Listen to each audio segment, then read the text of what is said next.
तो आजकल पूरी दुनिया की नजरें एक ऐसी जगह पर हैं जिसके बारे में शायद किसी ने सोचा भी नहीं होगा। इस्लामाबाद, पाकिस्तान। ये शहर अचानक दुनिया की सबसे मुश्किल कूटनीतिक पहेलियों में से एक का सेंटर बन गया है। आज हम इसी की बात करने वाले हैं। लेकिन सवाल यह है कि आखिर एक देश जो खुद अपनी अंदरूनी परेशानियों से घिरा हुआ है, वो अचानक अमेरिका और ईरान जैसे दो कट्टर दुश्मनों के बीच बातचीत का मंच कैसे बन गया? चलिए इस दिलचस्प पहेली को सुलझाते हैं। इस कहानी को समझने के लिए हमें सबसे पहले पाकिस्तान के अंदर के विरोधाभास को देखना होगा। मतलब उसके घर के हालात और दुनिया के लिए उसकी बड़ी बड़ी महत्वाकांक्षाओं के बीच जो फर्क है उसे समझना होगा। जरा सोचिए, एक तरफ तो हालात ये हैं कि देश की अर्थव्यवस्था को दिवालिया तक कहा जा रहा है और राजनीतिक माहौल में भी भारी उथल-पुथल है, और दूसरी तरफ वो ही देश दुनिया के मंच पर खुद को एक सुरक्षा प्रदाता और एक अहम मध्यस्थ के तौर पर पेश कर रहा है।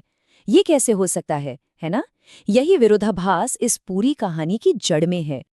अब ये सुनने में शायद थोड़ा नया लग सकता है, लेकिन सच तो ये है कि पाकिस्तान के लिए ये कोई नई बात नहीं है। एक डिप्लोमैटिक मीडिएटर यानी राजनयिक मध्यस्थ के तौर पर उसका इतिहास काफी लंबा और काफी महत्वपूर्ण रहा है।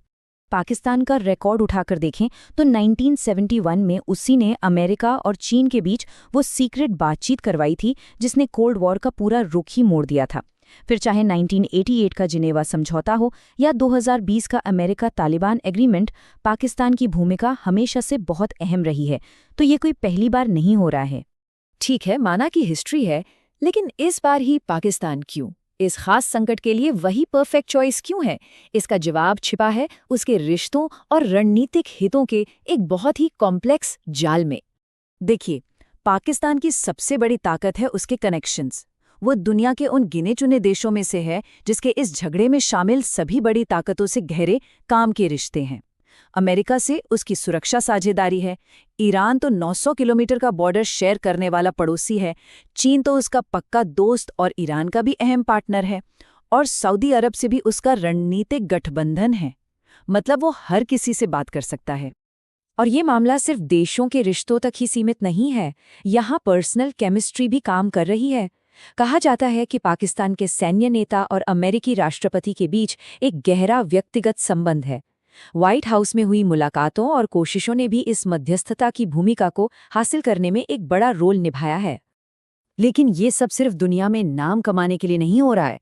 सच तो ये है कि इसके पीछे पाकिस्तान की अपनी बड़ी ज़रूरतें भी हैं। इस बातचीत का सफल होना उसके लिए बहुत बहुत ज़रूरी है। ईरान के साथ अपनी बॉर्डर पर शांति बनाए रखना, एक बड़े शरणार्थी संकट से बचना, सऊदी अरब के साथ एक मुश्किल रक्षा समझौते में फंसने से बचना और अपने देश के ऊर्जा संकट को कम करना, मतलब दांव पर बहुत कुछ लगा है। लेकिन ये काम बिल्कुल आसान नहीं है। ये तो बिल्कुल एक रस्सी पर चलने जैसा है, जहां एक छोटी सी गलती भी सब कुछ बिगाड़ सकती है। और ये जो संघर्ष विराम है ना, ये किसी भी पल टूट सकता है।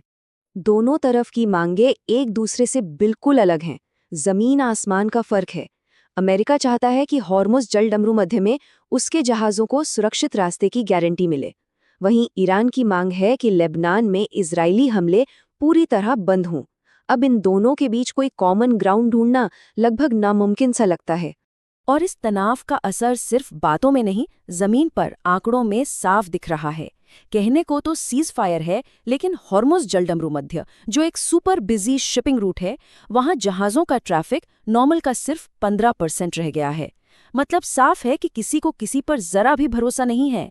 और जब ज़मीनी हकीकत से ऐसे बयान सुनने को मिलते हैं कि ये संघर्ष विराम तो एक मजाक है, हमारी उंगलियां अभी भी ट्रिगर पर हैं, तो समझ आता है कि हालात असल में कितने नाजुक हैं और कितनी जल्दी ये शांति दोबारा हिंसा में बदल सकती है।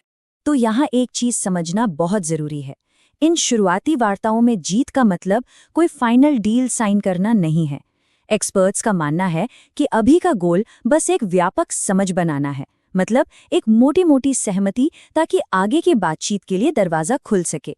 कूटनीति एक घटना नहीं बल्कि एक लंबी प्रक्रिया होती है। तो जरा सोचते हैं कि अगर पाकिस्तान का ये ऊंचे दांव वाला कूटनीतिक जुआ सफल हो जाता है तो इसकी विरासत क्या होगी, इसका असर क्या होगा। इस पूरी बातचीत की प्रक्रिया को बड़े सलीके से बनाया गया है। पहले पाकिस्तान दोनों पक्षों से अलग अलग बात करेगा, फिर तीनों एक साथ बैठेंगे और फिर उम्मीद है कि आखिरी मंजिल होगी अमेरिका और ईरान की सीधी आमने सामने की बातचीत। और अगर ये पूरी प्रक्रिया कामयाब हो गई तो जो शांति समझौता होगा उसे शायद इतिहास में इस्लामाबाद समझौते के नाम से जाना जाएगा। ये पाकिस्तान के लिए एक बहुत बहुत बड़ी कूटनीतिक जीत होगी। तो आखिर में सवाल यही बचता है, क्या पाकिस्तान का ये बड़ा दांव, ये बड़ी कोशिश दुनिया के मंच पर उसकी भूमिका को हमेशा के लिए बदल देगी? इसका जवाब तो खैर सिर्फ वक्त ही देगा। देखने के लिए आपका शुक्रिया।